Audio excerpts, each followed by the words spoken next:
y tenemos ferropenia. Entonces, ahí mandaré el examen de diagnóstico. no, ya lo mandó, pero ella ya demostró que es ferropenia, demostró que es una anemia ferropenia, porque debe ser.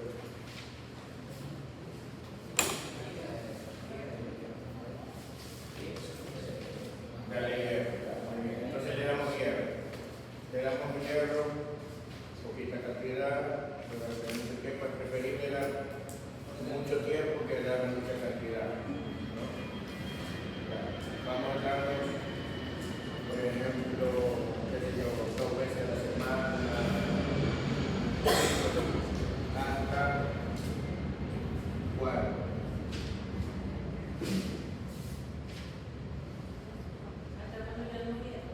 ¿Sabes?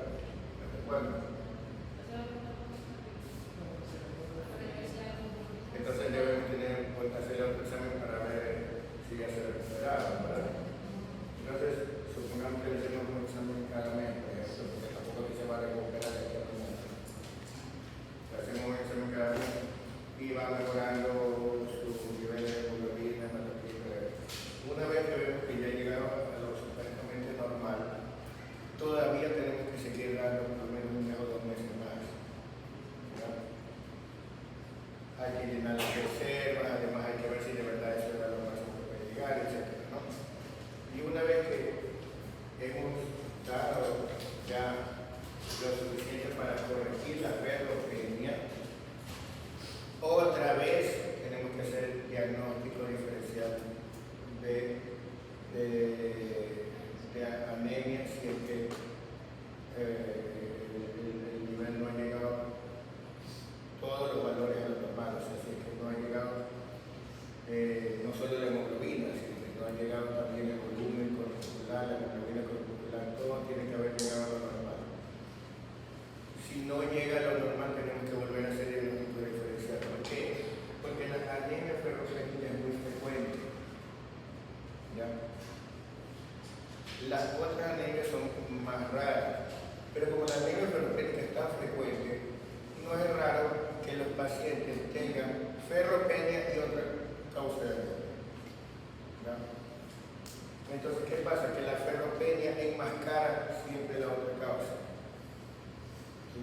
Entonces, después de que corrige la ferropenia, hay que volver a ver si ya todo está bien, todo está perfecto, o si todavía quedó alguna otra causa.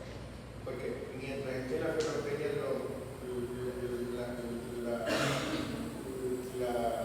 los valores se van a enmascarar. Por ejemplo, imaginémonos que tengamos una anemia por déficit de vitamina B12 y ferropenia. Tenemos megaloblastos y microcitos. ¿Cómo va a estar el volumen corpuscular medio? Puede estar normal, dependiendo de cuál predomine, puede estar un poquito alto, puede estar un poquito bajo. Si está un poquito bajo, decimos ferropenia, ya se acabó. Y ¿cuándo lo vamos a descubrir? Cuando ya no tengamos microcitos. Lo mismo si hay talasemia, lo mismo si hay drepanocytosis, lo mismo si hay cualquier otra cosa. Entonces, siempre que terminemos de hacer el tratamiento con hierro, hay que volver a ver si es que no hay también otro tipo de anemia, que puede haber estado enmascarada. Bueno, sigamos. Lea, doctor. Estas causas más frecuentes de anemia microcítica son deficiencia de hierro, ya sea en aporte, absorción o pérdidas, anemia de la enfermedad inflamatoria crónica y talasemia. Los algoritmos diagnósticos de la anemia muchas veces no nos cuadran porque las causas son múltiples. La mayoría de las anemias microcíticas son producidas por pérdida de sangre, ya sea ginecológicas, hormonales, etc. y asocian ferropenia. La talasemia no se trata con hierro, salvo que se retire ferropenia sobreañadida. La talasemia, como decía, es peligroso dar hierro. Hay que dar hierro si es que además hay ferropenia, pero viendo los niveles de ferropenia muchas veces están sobresaturados los organismos de hierro. Ahora, como les decía, en las anemias muchas veces muchas veces es multifactorial, ¿no? Un paciente desnutrido puede que tenga poca ingesta de hierro, pero también poca ingesta de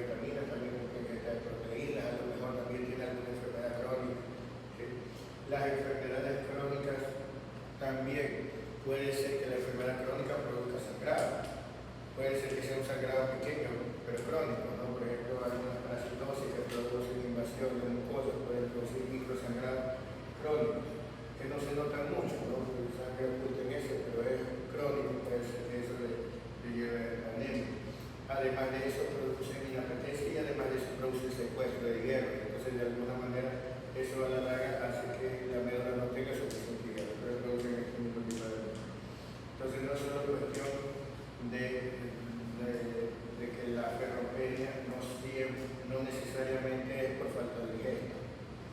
¿Ya? Entonces hay que ver qué causa subyacente hay, qué mecanismo subyacente hay, cómo está la absorción de hierro, cómo es el metabolismo del hierro. Háblame del metabolismo del hierro, ¿cómo está el metabolismo del hierro? A ver, aquí el próximo, dígame. Se ingiere hierro, ya. Sí, ferroproteínas pasa al paso dentro del, bueno, no se pasa directamente a los pero ingresa a manera de F3, Ajá. pero ese no es absorbible, entonces hay una Se convierte en algo. Ya, sí. Uno de hierro férrico pasa a ser hierro ferroso. Ajá. No me acuerdo. Sí, sí, El para momento que de hierro ferroso entra en el enterocito, y el enterocito o puede almacenarse en el enterocito como fluorina, o puede pasar a la circulación. Ya, supongamos que pasa la circulación. Okay. Y ahí. Se transporta. La transferencia la transporta a dónde? Para producir el depósito. Almacenar, ¿verdad? Ya. ¿Y cómo se elimina?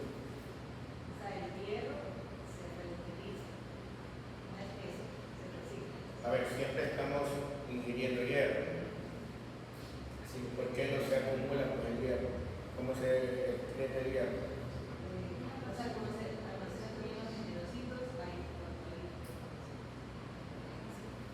Exacto. El hierro no tenemos ningún mecanismo para excretar hierro. Nuestro cuerpo no puede eliminar el hierro. Por eso es importante que no podemos decir, vamos a registrar hierro como sea. Una sobrecarga de hierro o una hemocromatosis, una hemocromatosis no es tan fácil de deshacernos del exceso de hierro. ¿Ya? No es que el hierro se elimina por los riñones, que el hierro no. El hierro para eliminarse tiene que eliminarse con células y todo. ¿Ya? El hierro se elimina porque los enterocitos se descaman, porque la piel se descama, por las células que se mueren y se van con el hierro completo. Ahí es donde o con los sangrados. Ahí es que perdemos el hierro. Entonces, y entonces ¿cómo se regula? Si es que no tenemos una verdadera excreción de hierro, porque no es que nosotros decimos, hay mucho hierro, perdamos más enterocitos, ¿no?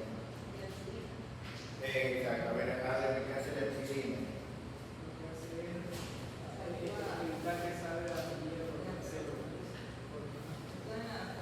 Entonces,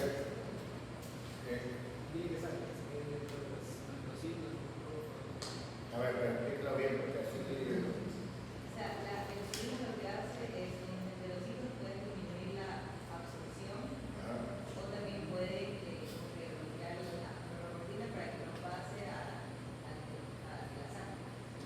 Que sería más o menos lo mismo que bloquear la absorción, ¿verdad? Ya, entonces la insulina lo que hace es disminuir la absorción. ¿Y qué es lo que hace? ¿Dónde se produce la insulina? ¿Y qué es lo que hace que el hígado produzca más insulina o menos insulina?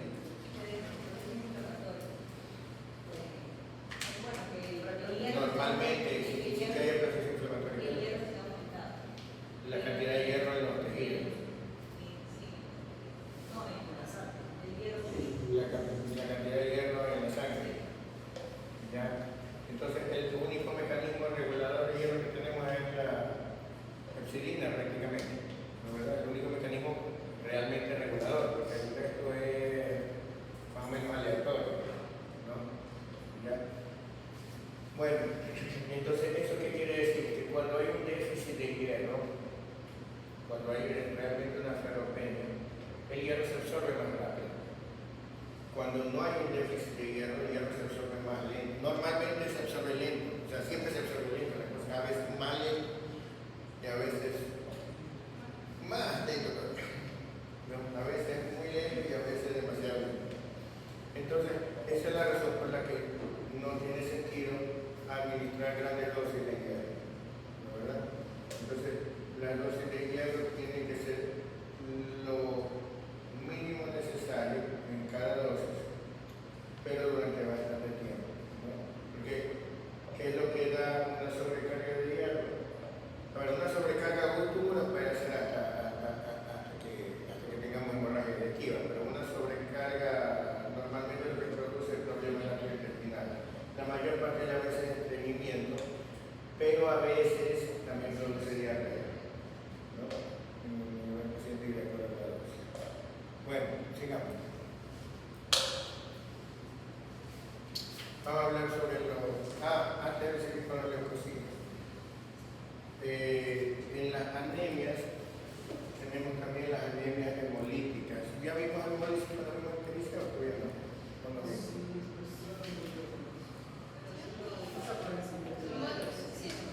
Hablamos de los marcadores de hemólisis, ¿no?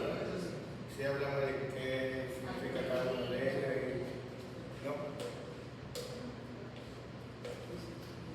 A ver, ¿cuáles son los marcadores de hemólisis, doctor? ¿Cuáles son los marcadores de hemólisis, doctor? No, ese, ¿por qué no estoy estudiando medicina? ¿Cuáles son los marcadores de hemólisis?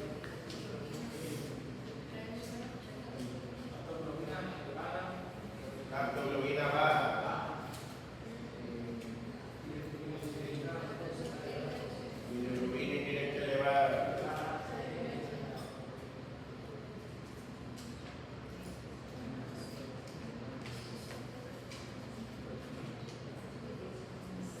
Marcadores de hemólisis, doctora.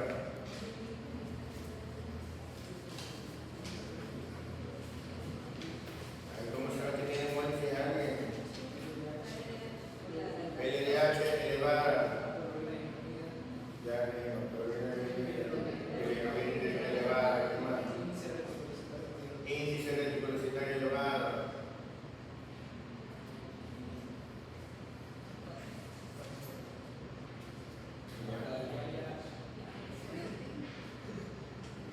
A ver, comencemos por entender que no hay ninguna prueba que por sí sola diga hay hemólisis, ¿no, verdad? ¿Ya? Si yo tengo aptoglobina elevada, perdón, disminuida, aptoglobina disminuida, podría estar disminuida ¿por qué?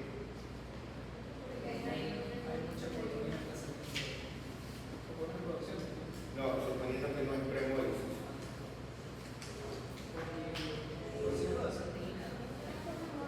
En cualquier caso que haya hipoproteinemia. ¿Y cuándo hay hipoproteinemia? En el síndrome nefrótico, puede haber en el nefrítico, en cualquier patología renal que se quede, en cualquier caso de proteinemia, en cualquier insuficiencia hepática y en la desnutrición, ¿verdad?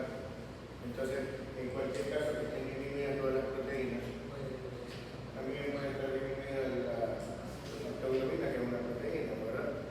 Muy bien. ¿Qué más? El índice reticulocitario.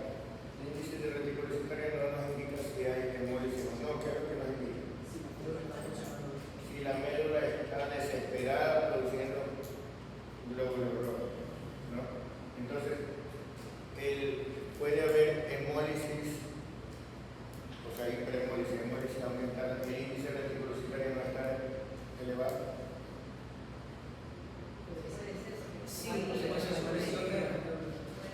Si es que además de eso la médula está mal, ya, ¿qué más?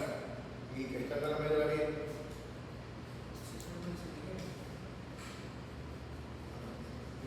Si eso mismo es así, la manera puede soportar eso sin necesidad de usar la cocina. Una hemólisis muy leve.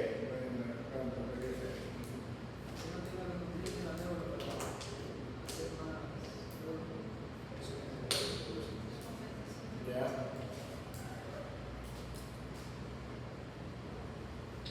Si es que hay una hemólisis, pero no hay anemia.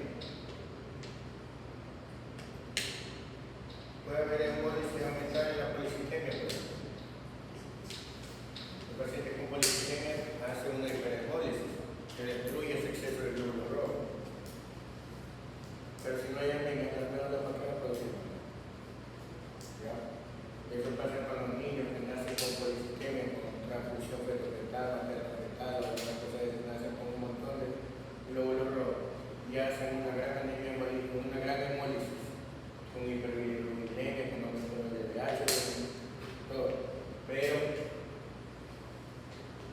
no tienen índice reticulocytario elevado, ¿verdad? Pero la médula no está teniendo que combatir ninguna anemia. ¿Sí? Y la LDH puede estar elevada en... entonces la LDH es una enzima bastante específica, está en el corazón, está en el hígado, está en ¿dónde más? En la placenta. ¿Ya? Bueno, entonces tenemos que ver el conjunto de factores y entender cuándo puede haber hemólisis. Entonces tenemos como indicadores de que podría ser hemólisis, pero tenemos que entender toda la situación para poder decir hay hemólisis o no, ¿verdad? ¿Ya? Y una vez que determinamos que es hemólisis, ¿cómo tenemos que proceder? ¿Cómo tenemos que investigar? ¿Cuáles pueden ser las causas de la hemólisis? A ver, doctora, causa de hemólisis.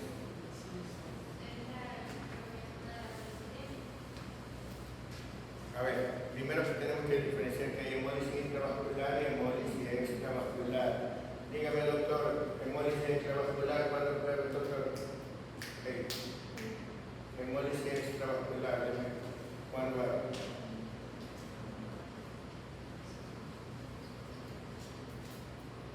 ¿Qué significa hemólisis extravascular? Que están rompiéndose los glóbulos rojos y están fuera de los vasos sanguíneos. Lógico.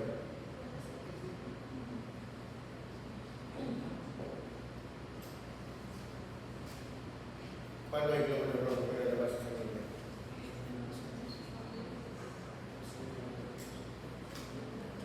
¿En qué situación hay glóbulos rojos fuera de los vasos sanguíneos? En los hematomas. En los hematomas hay hemólisis extravascular. ¿Ya? Ahora, dígame, dígame, doctor, ¿qué parte tiene el glóbulo rojo? ¿Qué parte tiene el glóbulo rojo? La que debería ser el núcleo, en otra célula, está el algoritmo. Muy bien.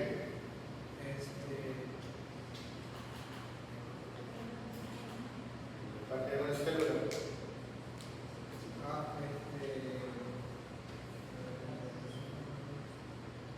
¿Qué parte tiene una célula? Núcleo,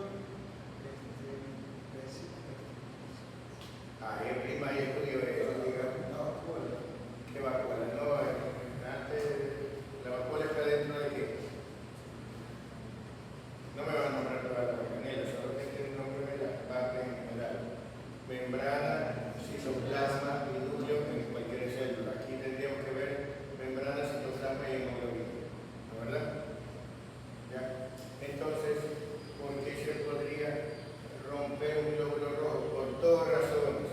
O porque el glóbulo rojo está mal estructuralmente y entonces se rompe porque está mal fabricado, mal hecho o enfermo. O estando el glóbulo rojo sano bien, alguien lo está atacando, algo lo está rompiendo de afuera, ¿verdad? Entonces ahí tenemos, para acordarnos de la causa de hemólisis, tenemos que acordar primero eso. O sea, el glóbulo rojo está intrínsecamente mal o el glóbulo rojo está siendo atacado. ¿Ya? ¿Qué puede atacar al glóbulo rojo? Estando el glóbulo rojo sano. ¿Y por qué un trauma ataca el glóbulo rojo? Un trauma rompe la sangre y hace que sangre. ¿Por qué rompería la sangre? ¿Ah? ¿Qué cosa ataca? Efectivamente puede ser un trauma, pero algo que golpea al glóbulo rojo, no que golpea a la persona, algo que golpea al glóbulo rojo.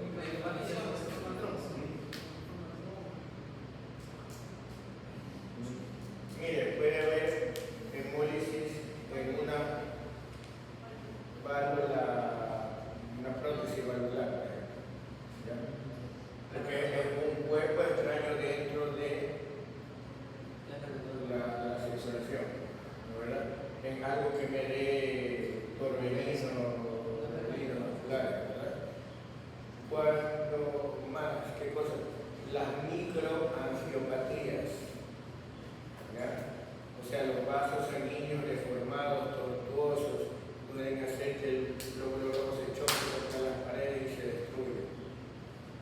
¿Sí? Las microangiopatías, o sea, las vasculitis. ¿No, verdad? ¿Ya? Entonces, los cuerpos entran en la circulación, la vasculitis, todo eso son traumas del glóbulo rojo. ¿Sí? Aparte de los traumas, ¿qué otra cosa puede atacar el glóbulo rojo? Anticuerpos. Y esos anticuerpos pueden ser isoanticuerpos, autoanticuerpos, autoanticuerpos. En todas las enfermedades autoinmunes, ¿no, verdad? En las que producen autoanticuerpos, ¿no, verdad? El lupus. ¿Cuál más?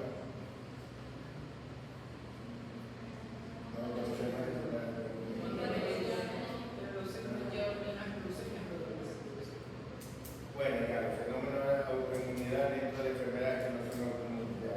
¿Qué más? Bueno, autoanticuerpos y qué tal los isoanticuerpos.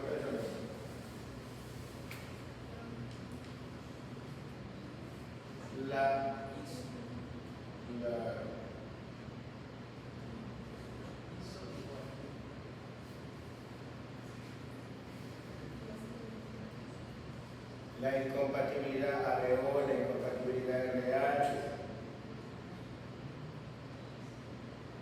¿Sí? Las transfusiones de sangre incompatibles.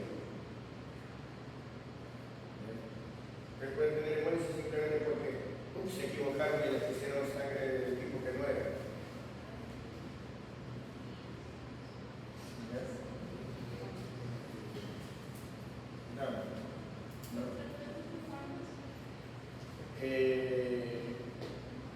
Como deberían hacer, pero generalmente eso lo que hacen es reacción a rechazo al tejido, ¿no? Pero sí pueden generar. Sí podría. Claro. Ya, entonces ahí tenemos ¿qué otra cosa puede atacar el glóbulo rojo de afuera? Microorganismos, ¿no, verdad? Ahora, ¿qué microorganismos puede ser que ataquen al glóbulo rojo? El dengue, ya. El dengue generalmente, la mayor parte de los casos de dengue tienen hemoconcentración y no causan tanto anemia. Pueden producir anemia por hemorragia a veces, pero no es propiamente que provoca hemólisis. Ahora, lógicamente, cualquier caso que produzca coagulación intravascular diseminada o que produzca sepsis puede producir fenómenos hemolíticos, es decir, ¿qué más? El plasmodio, el paludismo directamente ataca el glóbulo rojo, ¿no es verdad? Ya, entonces las infecciones, ¿no? Ya, entonces todas esas cosas pueden atacar desde fuera los glóbulos rojos. ¿Cómo es? En la microvasculatura también cuando hay secuestro, por ejemplo, en el hiperesplenismo, ¿no? O cuando hay un tumor que secuestra, ¿no? Con la vasculatura, ¿no? Vasculatura normal dentro de tumores, ¿no? Exacto. Entonces todas esas cosas pueden destruir el glóbulo rojo.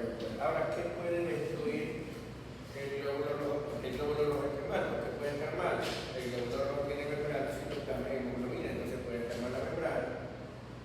En el citoplasma puede estar mal la hemoglobina. En la membrana, los defectos de membrana, la esferocitosis hereditaria, la eritrocitosis hereditaria, toda la patología del citoesqueleto que hacen que se deforme el glóbulo rojo, que no sea lo suficientemente flexible y que se vaya rompiendo por los caminos normales, ¿verdad? En el citoplasma hay una cosa en particular, una enzima que puede estar deficitaria. el déficit de glucosa 6-fosfato-desoxigenasa hace que cuando se ingiere ciertas cosas, algunos alimentos o algunos medicamentos, se produzca una crisis hemolítica. Eso es lo que se llama el fabismo. Se llama el fabismo, porque típicamente tienen crisis hemolítica cuando comen habas. ¿Ya? Pero las habas, aunque son los más conocidos, no son los únicos. Nuestros pacientes llegan a la casa con una lista de cosas que no pueden comer y medicamentos que no pueden tomar. ¿Verdad? ¿Ya? Entonces ahí tenemos y de hemoglobina, todas las hemoglobinopatías. Ahí tenemos la drepanocytosis, la thalassemia, la hemoglobina C, todas las variantes de hemoglobina. ¿Verdad? ¿Ya? Entonces todas esas cosas pueden provocar hemólisis. Entonces cuando uno tiene un paciente con hemólisis y sabe que todas esas son causas posibles que tienen que buscar, ya determinamos que tiene hemólisis. Ahora para buscar causas de hemólisis, ¿qué tenemos que hacer? Tenemos que hacer un examen físico para buscar, a ver, antes que esto, en todo paciente hematológico el examen físico debe incluir, escuchen, si estamos hablando del sistema hematopoyético, ¿ya? Hematología, ¿eso qué órganos tienen que ver? Tienen que ver la sangre, ¿verdad? ¿Qué más? Tiene que ver el vaso, el hígado, los ganglios linfáticos, ¿verdad? Tenemos que investigar además el esqueleto, porque el esqueleto tiene a la médula ósea y se puede deformar, y tenemos que investigar la piel, porque, digamos, la piel y la mucosa, porque ahí es donde se ve el color, que se ve, se ictericia, y se ve, se palidea, y se ve, ¿verdad? ¿Ya? Entonces, todo paciente en el que se sospeche cualquier cosa hematológica, usted debe investigar piel y mucosas, esqueleto, ¿sí? Si no hay deformidades óseas, ganglios linfáticos, hígado y vaso. ¿Ya? Eso es obligatorio. ¿Ah? ¿Qué habla del examen físico?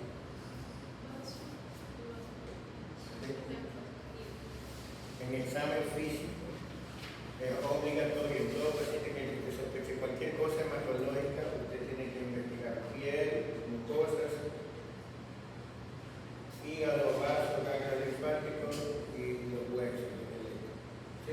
Eso no se puede olvidar, porque en cualquiera de esos se va a encontrar o puede encontrar algo que le dé business. ¿Sí? Es importantísimo. Alguna cosa que no investigó ya se olvidó. ¿Sí?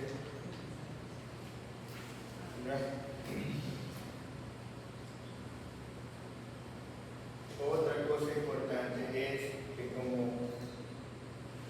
cuando usted encuentra una alteración en glóbulos rojos, tiene que buscar también si no hay alteración en leucocitos y en plaquetas. Y lo mismo, si hay leucocitos, tiene que buscar el glóbulo rojo en plaquetas, si hay tiene que buscar el glóbulo rojo. ¿Por qué? Porque puede haber alteraciones en múltiples líneas y no necesariamente todas van a dar síntomas al mismo tiempo. Porque una alteración en plaquetas queda hemorragia, pero no va a estar todo el tiempo con la hemorragia. Y solamente va a dar hemorragia cuando esté demasiado baja, cuando esté un poquito baja. Y una del leucocito que va a dar infecciones recurrentes, pero las infecciones recurrentes tampoco es que todo el tiempo va a estar infectado. Y cuando tenga una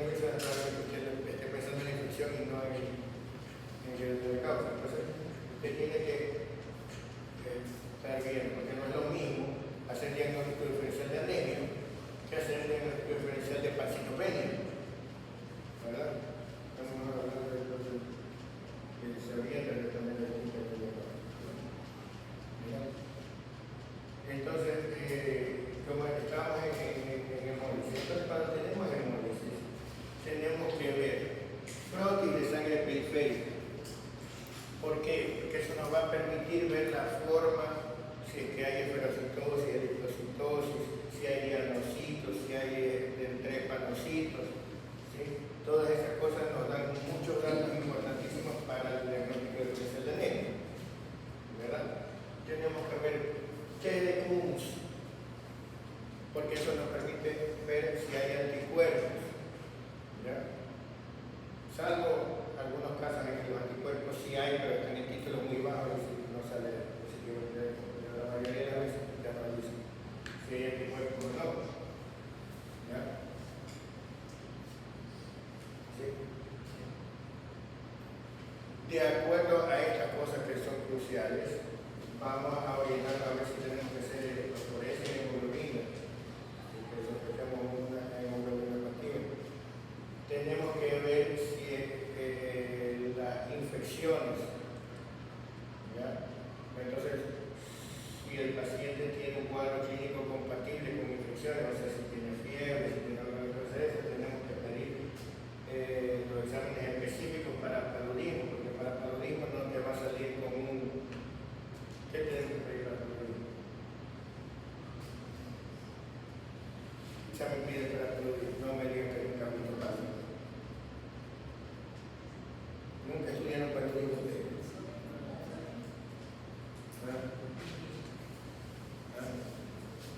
¿Qué le piden? Serología para plasmóide. El estudio de los talones.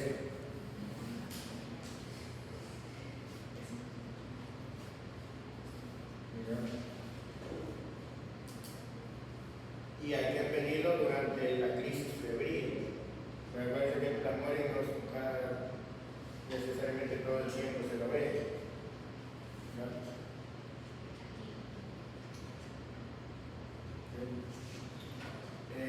Tenemos que preguntar clínicamente si es que no hay otros signos o síntomas o estigmas de enfermedades autoinmunes, ¿verdad?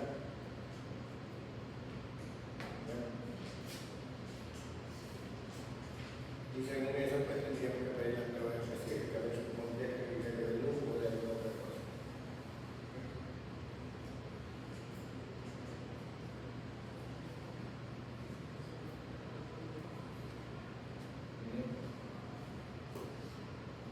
Bueno, las pruebas de fragilidad osmótica y otras cosas, esas ya serían si es que nos estamos orientando hacia alguna cosa en particular, ¿no?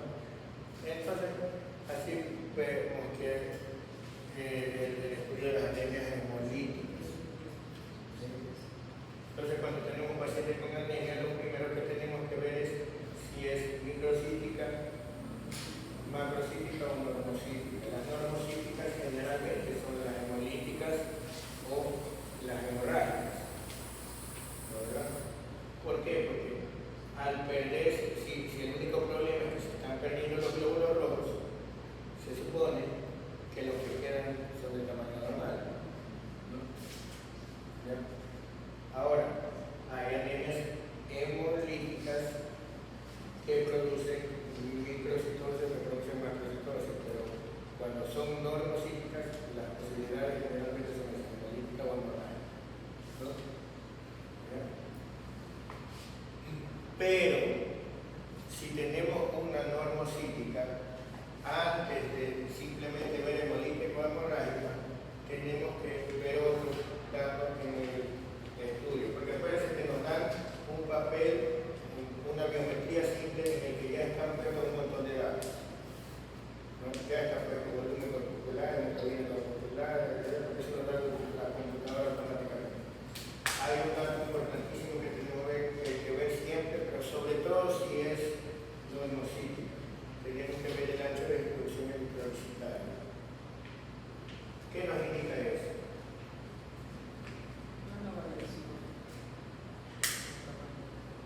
Así es. Cuando decimos ancho de distribución, ¿qué quiere decir? ¿Qué tanta diferencia hay entre el eritrocito promedio y los eritrocitos en general? ¿Ya? O sea, cuando yo digo volumen corpuscular medio, es un medio, es un promedio. ¿Sí? Es un promedio. No significa que todos miren eso, significa que en promedio miren eso. ¿Ya? Si yo tengo un ancho de distribución muy grande, eso equivale a decir que tengo anisocitosis. ¿Qué significa eso? Que tengo glóbulos rojos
diagnóstico diferencial de anemia después de transfundirlo.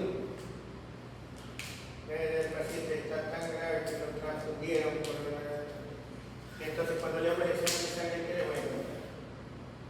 Los hematíes de él mezclados con los hematíes del donante. ¿Verdad?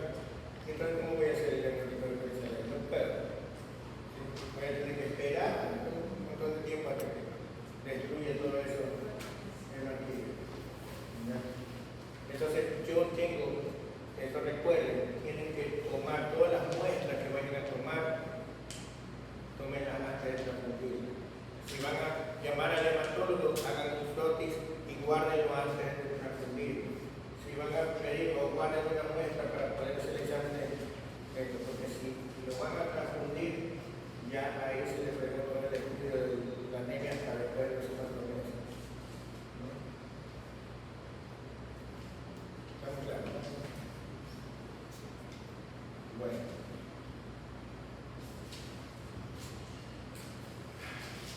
Si hablamos de policitemia, allí lo que tenemos que ver primero es si no se trata del paciente con hipoxemia crónica. Porque el paciente con hipoxemia crónica hace policitemia como reacción a la hipoxemia crónica. ¿No es verdad?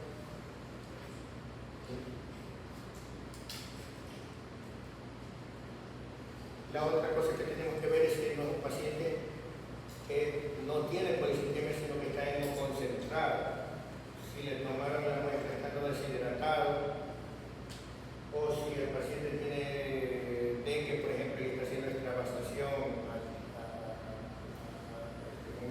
por las pilillas que se le pasa, ¿no? Entonces el paciente en un concentrado da un valor falso de linfocitos, ¿verdad? Y si es una verdadera policitemia verdadera, dice policitemia vera, ahí tenemos que investigar en clase, etc. Bueno, vamos con el leucocito.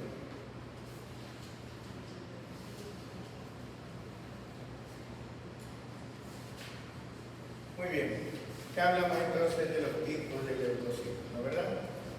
Sí.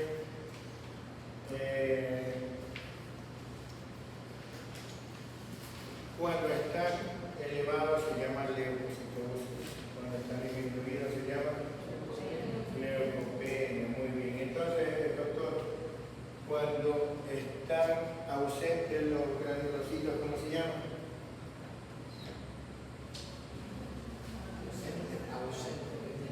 No hay granulocitos.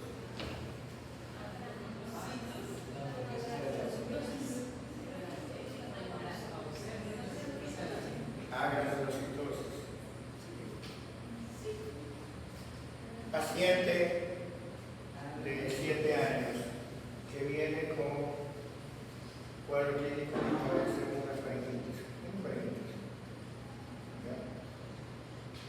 Y usted le examina la boca y le encuentra unas úlceras orales, una cosa así, y por cosas de la vida le manda a hacer un examen de sangre y le encuentra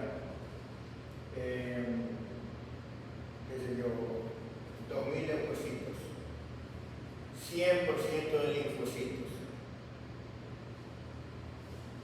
¿Qué tiene ese paciente? Granulocitosis. ¿Por qué se puede producir eso?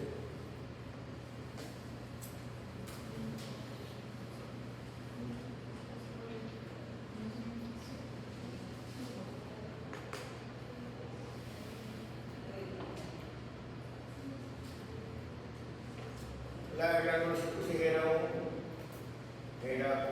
efecto colateral muy temido del clorofenicol, ¿no? Muy raro, ¿no? Uno en no sé cuántos millones de pacientes, pero también es un efecto de sulfas, de dipirona, de AINES, de muchas cosas, ¿no?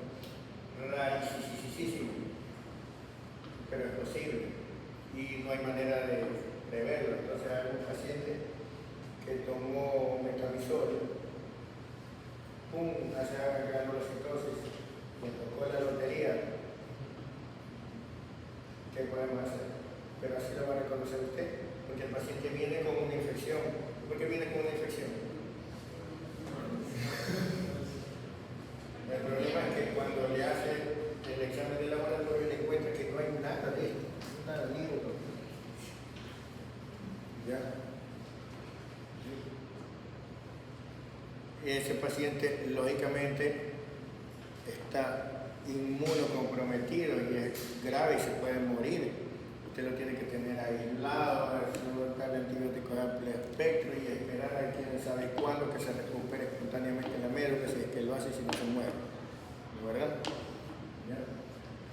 ¿Cómo se llama? Si está alterado el número de neutrófilos, ¿qué puede ser?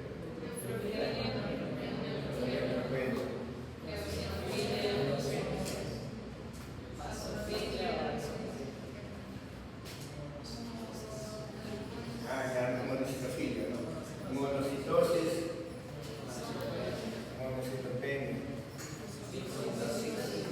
linfopenia, muy bien, hasta ahí estamos claros, ¿verdad?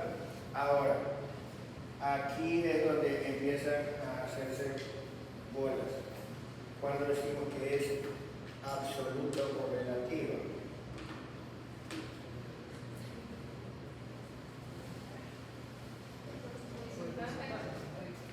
Porque yo puedo decir, este paciente tiene una linfocitosis absoluta, o puedo decir, este paciente tiene una linfocitosis relativa. ¿A qué me refiero?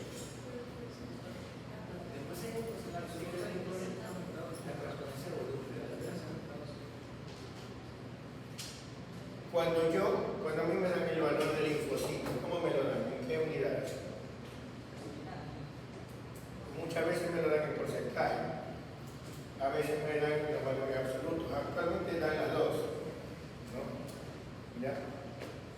Pero si yo tengo 10.000 leucocitos y de esos el 30% son linfocitos, ¿cuántos linfocitos tengo? ¿Cuánto es el 30% de 10.000? 3.000. Muy bien. Ahora, supongamos que yo tengo 1.000 leucocitos y 30% de linfocitos. ¿Cuánto? 300. Entonces, en los dos casos tengo el mismo porcentaje. Pero el valor absoluto es muy distinto, ¿verdad? ¿Ya? Ahora supongamos que tengo ¿cómo es?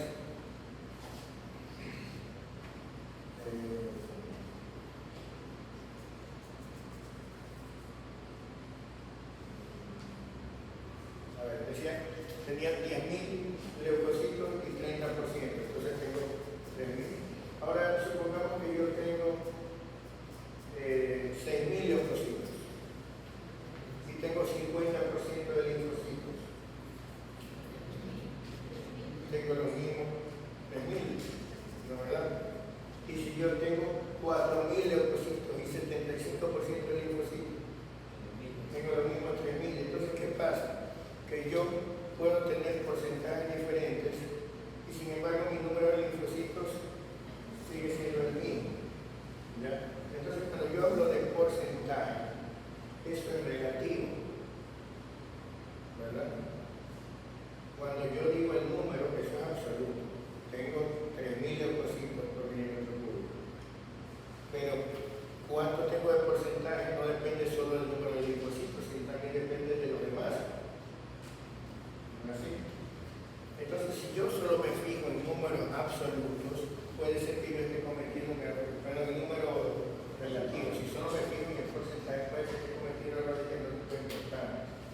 Porque a lo mejor yo encuentro valores altos o bajos, cuando en realidad esa no es la línea afectada, sino alguna otra. ¿Sí? ¿Sí?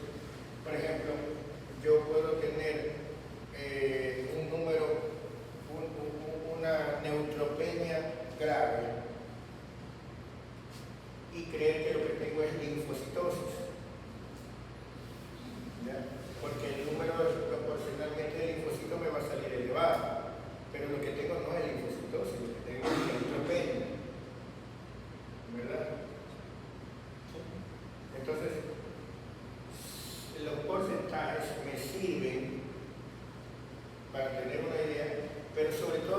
cuando el número de leucocitos es normal, cuando el número total de leucocitos es normal. Pero si el número total de leucocitos está muy alterado, los porcentajes me van a dar valores que no me van a servir. Entonces tengo que ver los números absolutos, ¿verdad? O sacarme esto, por ejemplo, si yo sé que a esta edad, a tal edad, lo normal es tener 50% de linfocitos, por ejemplo, y lo normal es tener 8.000 leucocitos, entonces yo debería tener 4.000 linfocitos, ¿no? Pero si resulta que tengo 5.000 leucocitos, entonces a esa edad lo normal sería que el 80% sean linfocitos. ¿Me explico? Entonces tengo que ver números absolutos más que relativos, ¿no? Los relativos me sirven cuando no hay demasiada variación en el número total. ¿Ya? Por eso tengo que distinguir si creo que tiene realmente un trasfondo para hacer el diagnóstico. Muy bien. ¿Cómo decirlo? Ahora, esto es un esquema abreviado, nada más para tener una idea de las dos líneas, la mieloide y la linfoide. Acuérdense que hay leucemia linfoide y leucemia mieloide, ¿verdad? Para que tengan idea de que la línea linfoide da origen a todos los linfocitos y la línea mieloide da origen a todo lo demás, y no solo leucocitos, ¿sí? También glóbulos rojos y plaquetas. Eso se ve que en algunas patologías no solamente proliferan leucocitos, sino también las otras líneas celulares, ¿verdad?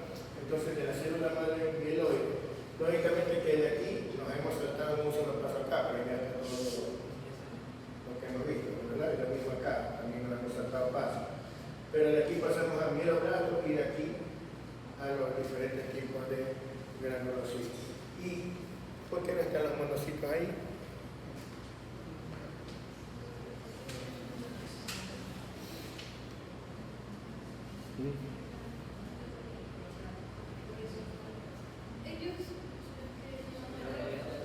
Porque ellos son del sistema retículo endotelial, son del sistema mononuclear, son macrófagos realmente, ¿no?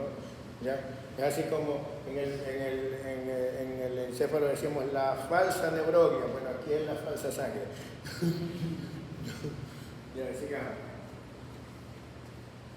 Ahora, miren aquí, para producir un neutrófilo. El neutrófilo, la forma madura del neutrófilo es este que se llama neutrófilo segmentado. ¿Por qué se le llama segmentado? Porque su núcleo está dividido en subnúcleos, está dividido en segmentos, ¿verdad? ¿Ya? Fíjense que para pasar de un mieloblasto, ¿ya?, a un neutrófilo segmentado, ¿qué tenemos que hacer? Ese núcleo que tiene el mieloblasto, tenemos que segmentarlo, ¿verdad?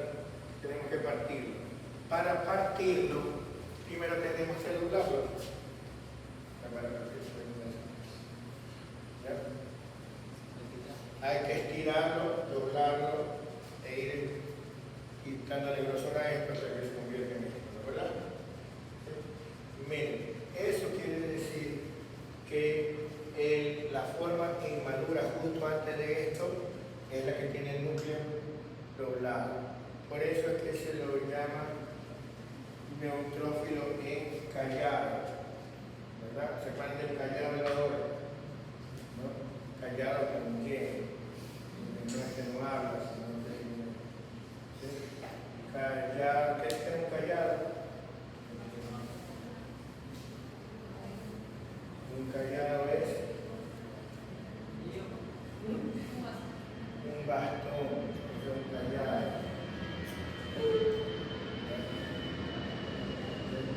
Un bastón curvo es un callado. Entonces, callado, ¿sí? O también le dicen en banda, para entender esto. Entonces las formas en bando callado son antes de esto, ¿sí? Y más inmaduro, es como que antes de eso, entonces ya hablamos de velocito, ¿no? Bueno, entonces miren ustedes, ¿por qué dice ahí maduración y proliferación en el otro sentido? Porque esta es la vía en la que normalmente madura, ¿verdad? En esta dirección. ¿Qué pasa cuando necesitamos más neutrófilos y la médula produce más neutrófilos? Primero produce un montón de neutrófilos segmentados, pero si está muy desesperada, igualito que lo que pasa con los rectoporocitos, si está muy desesperada, ¿qué pasa? Manda calladas. Y si está más desesperada todavía, entonces mientras más proliferación haya, más formas inmaduras va a poder ver en sangre periférica. Porque estas formas normalmente las debe ver solo en médula ósea. ¿Sí? ¿Ya? Y de hecho, cuando llega a ver esto, probablemente ya se trata de una proliferación neoplásica. ¿Sí? En las infecciones, usted llega a ver bandas calladas. ¿Sí? Pero cuando llega a ver formas, por eso es que el hematólogo ve y dice, se pone pálido, se le desencaja la cara y dice, hay blastos. ¿No? Eso es así como que se va a morir. ¿No? Hay leucemia o hay alguna. ¿Estamos claros? ¿Ya?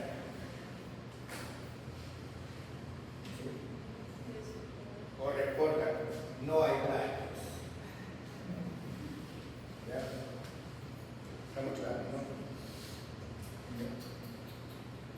Entonces, ¿qué significa esto? Que más maduración, más división, ¿no? Sigamos. ¿Y eso qué significará?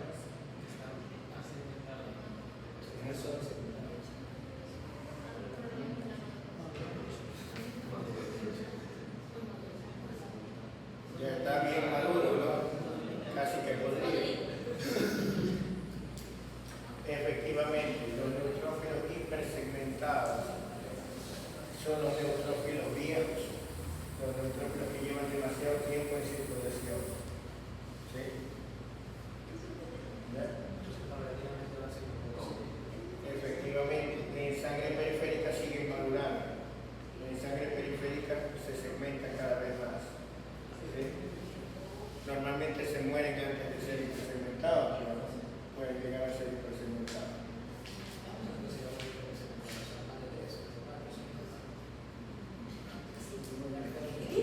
Así, pero la verdad que no recuerdo el que ya creo que estamos, ¿no? Sigamos. ¿Ese es un pleocariocito? Pleocariocito. No sé, no he escuchado eso en ese término. Normalmente los neutrófilos tienen tres, dos, pero cuando tienen más de Pero cinco. busca el término que dice aquí. Sí. A mí siempre me enseñan como neutrófilo hipersegmentado. Sí, ahora tiene un Ahora tiene otro nombre. Ah, qué bueno. Bueno, ya Entonces, sé. que tiene cuatro que es. Ah, No, eso. ah, Bueno, ya. solo que puede tener de dos y cinco lóbulos, pero más de cinco ya es pleocariocito. Ya, chévere. Ya tenemos. Siempre se aprende los todos los días. Así es. Ya voy a buscar a ver si me da una. Sí, ya lo voy a buscar. Desviación de la fórmula leucocitaria. Esto es importante que sepan porque todos los días hablan de esto y de 100 médicos 99 no entienden y el otro no está seguro.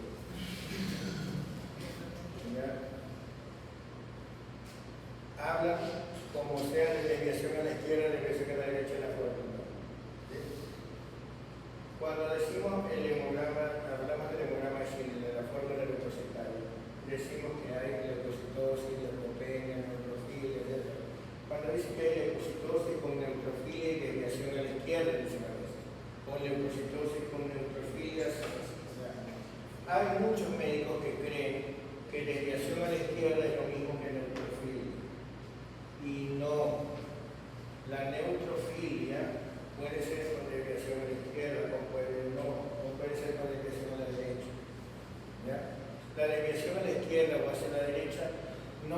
significa que haya un número elevado de neutrófilos. Desviación a la izquierda significa que hay formas inmaduras, o sea que hay callados o bandas o blastos. Desviación hacia la derecha significa que hay neutrófilos hipersegmentados. ¿Ya? O sea, demasiado maduros. Eso es lo que implica desviación a la izquierda o a la derecha. ¿Por qué es importante la desviación hacia la izquierda o hacia la derecha? Porque en el diagnóstico diferencial, la desviación hacia la izquierda es muy sugestiva de infección arterial. Si es que no estamos en un cuadro neoplásico, ¿no? Si es que estamos hablando de un cuadro infeccioso, que estamos haciendo el diagnóstico diferencial entre virus y bacterias, la desviación hacia la izquierda nos hace pensar en bacterias. ¿Ya? ¿Por qué? Porque, como les decía, la neutrofilia puede deberse simplemente a desmarginación leucocitaria, a efecto de la adrenalina. Una persona puede tener, cuando ustedes estudiaron causa de neutrofilia, deben haber estudiado que una persona puede tener neutrofilia simplemente por ejercicio. Tras hacer ejercicio intenso, claro que normalmente no le vamos a tomar examen de sangre a lo que sale del gimnasio, pero tras hacer un ejercicio intenso, la persona puede tener leucocitosis con neutrofilia. El hombre no está hecho para hacer ejercicio intenso. Te da de todo. De hecho, el ejercicio es bueno para la salud si se lo sabe regular. La mayoría de las personas hacen ejercicio y ahí se enferman o ahí se lesionan. ¿No? ¿Ya? Es que no, que tú vas a ver, se fracturó porque estaba haciendo ejercicio, se hendió porque estaba haciendo ejercicio, se le dio cierto porque estaba haciendo ejercicio. ¿Sí o no? Que no está en Lamentablemente creen que no pain no gain. Lamentablemente creen eso. Yo no sé de dónde sacaron esa creencia, ¿no? ¿Ya? de la recomendación de TikTok. Exacto.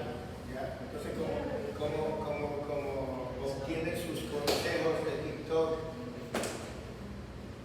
entonces su fuente bibliográfica es TikTok. Entonces, ¿qué podemos hacer? ¿Ya? Sí. El ejercicio no es que nada más por hacer ejercicio te va a ir mejor. Tienes que saber hacer, tienes que hacerlo con prudencia, con constancia, con moderación y progresivamente.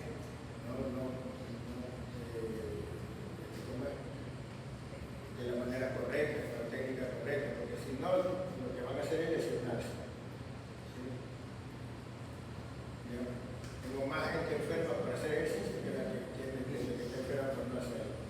En serio. Entonces, cuando tenemos ejercicio puede haber leucocitosis con neutrofilia, pero no solo eso. El paciente puede tener cualquier cosa que descargue adrenalina. Y entonces usted puede tener leucocitosis con neutrofilia porque está muy asustado. Porque claro, le digo, saquen una hoja y hacen leucocitosis con neutrofilia. No, pero por ejemplo, es muy frecuente que un paciente asmático, un niño asmático que siente que se está ahogando, haga eventualmente leucocitosis con neutrofilia. Y leucocitosis así como que 20.000 con 90% de neutrófilos, ¿cierto? Y lógicamente, si estamos hablando de un paciente con tos, dificultad respiratoria, que a lo mejor tiene faringitis, hace fiebre, y usted le hace un examen de sangre y tiene leucocitosis con neutrofilia, usted le hace una radiografía, le encuentra la vasculatura pulmonar normal y dice ahí hay un infiltrado de neumonía, ¿no, verdad? Porque usted con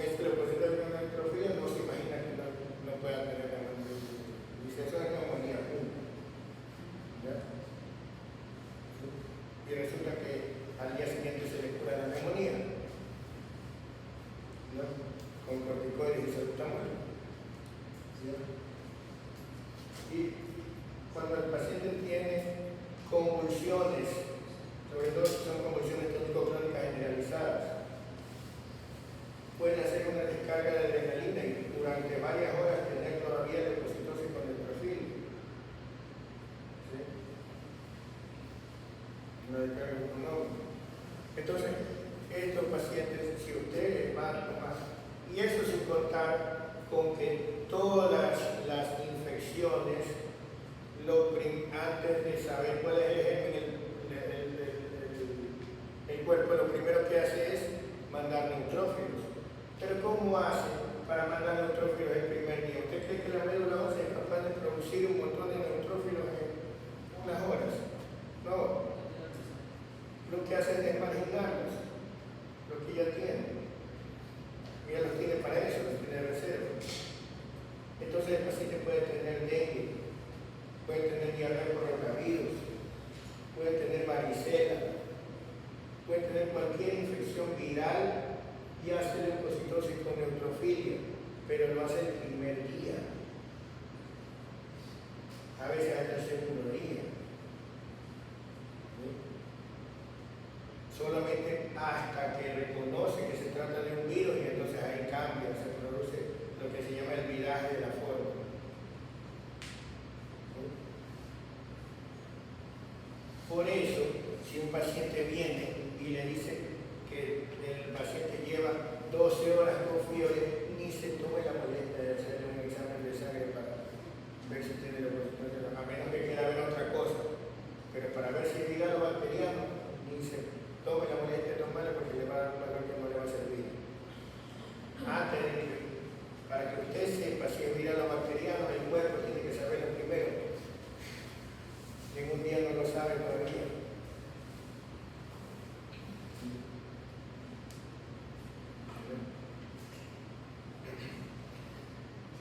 Pero ¿qué diferencia a una médula ósea produciendo muchos leucocitos, muchos neutrófilos de una adrenalina nada más terminando?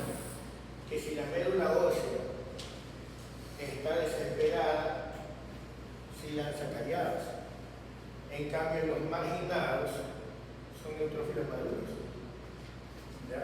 Por eso la desviación a la izquierda, o sea, la presencia del callado en abundancia, porque puede haber uno o dos, porque el económico es normal, pero la presencia del callado en abundancia es mucho más sugestiva de infección bacteriana que la simple neutrofilia. La simple neutrofilia puede ser por desmaginación nada más. ¿Ya? Ahora, en pediatría, ahorita sobre medicina general, ahora en pediatría deben entender una cosa, en pediatría los prematuros, los neonatos, los lactantes, como tienen un sistema inmunológico inmaduro, muchas veces la médula ósea no responde haciendo leucocitosis, neutrofilia, sino haciendo leucopenia. Es igual que el intestino, en vez de irritarse y hacer diarrea, hace hilo. Así mismo, a veces la médula ósea dice, me rindo, yo no puedo. Por eso, en un neonato, en un lactante, la leucopenia puede significar una enfermedad bacteriana grave. A diferencia de un adulto que dice la leucopenia debe ser viral. No, un niño mientras más pequeño y un bebé la leucopenia, tómela en cuenta que puede ser signo de sepsis. ¿Sí?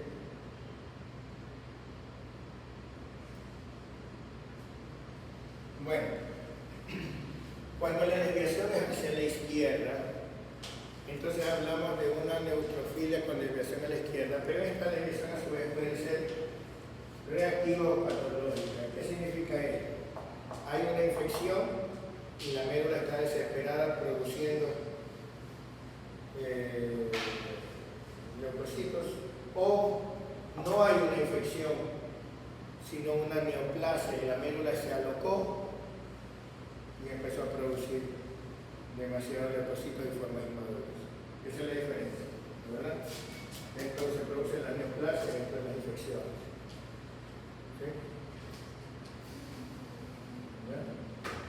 Y en la reactiva hay dos tipos a su vez, la más frecuente que es la regenerativa, que significa que estamos produciendo un montón de neutrófilos,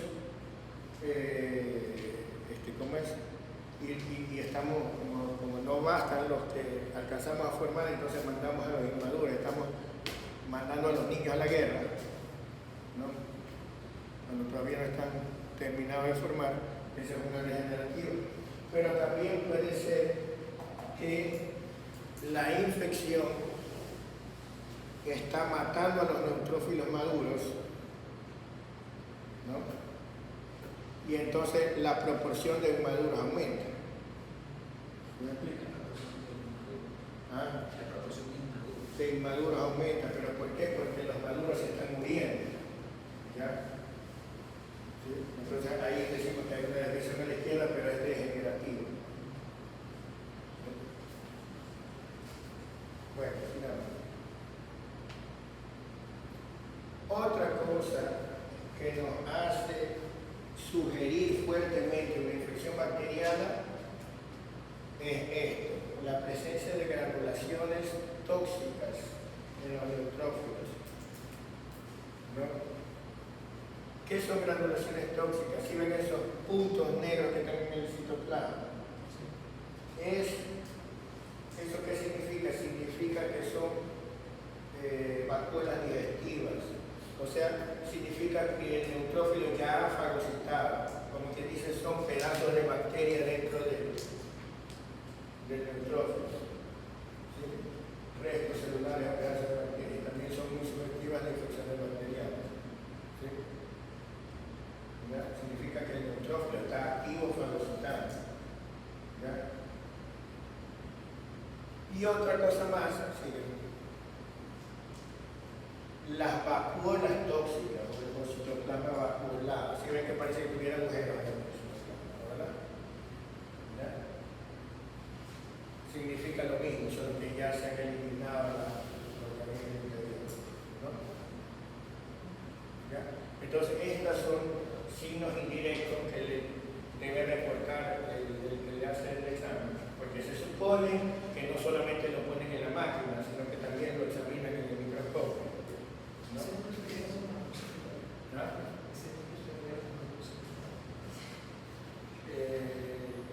Casi medio callado está.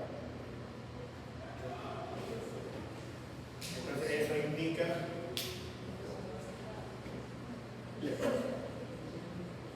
¿ya? Uno vive asustado aquí, ¿no?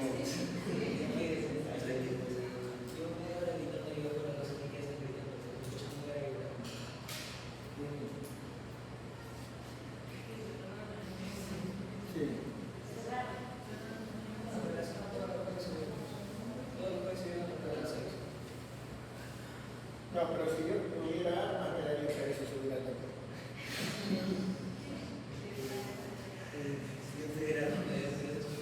Claro, yo mato a los que están abajo. No vas a subir al tercer piso a matar aquí.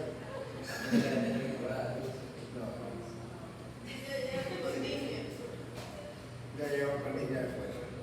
Entonces, estamos claros, ¿no? ¿Ya? Entonces, esos indicios nos hacen sospechar mucho más en enfermedad bacteriana que la simple presencia de neutrofilos, ¿no? Sigamos. En cuanto a los linfocitos, deben haber escuchado este término, ¿no? Linfocitos atípicos. También se habla de linfocitos estimulados. Morfológicamente los linfocitos atípicos es lo mismo que decir, así como los que tienen los neutrófilos, porque las granulaciones tóxicas decimos que son neutrófilos que ya están fagocitando, trabajando. Estos son linfocitos que ya están trabajando, que ya están produciendo anticuerpos. Son linfocitos que están trabajando y por lo tanto su presencia es mucho más común en las infecciones virales. Esto es subjetivo de infección viral.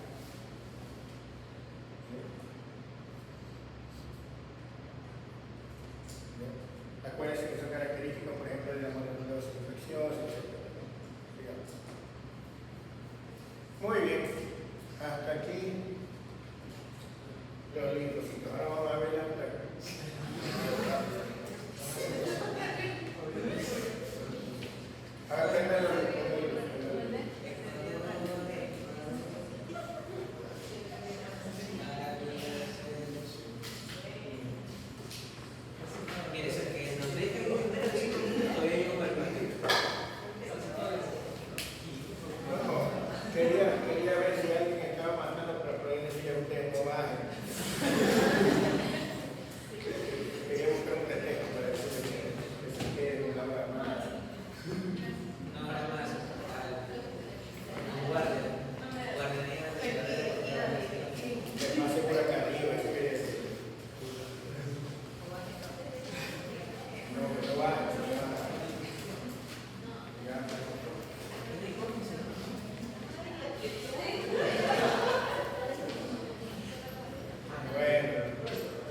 evaluar en el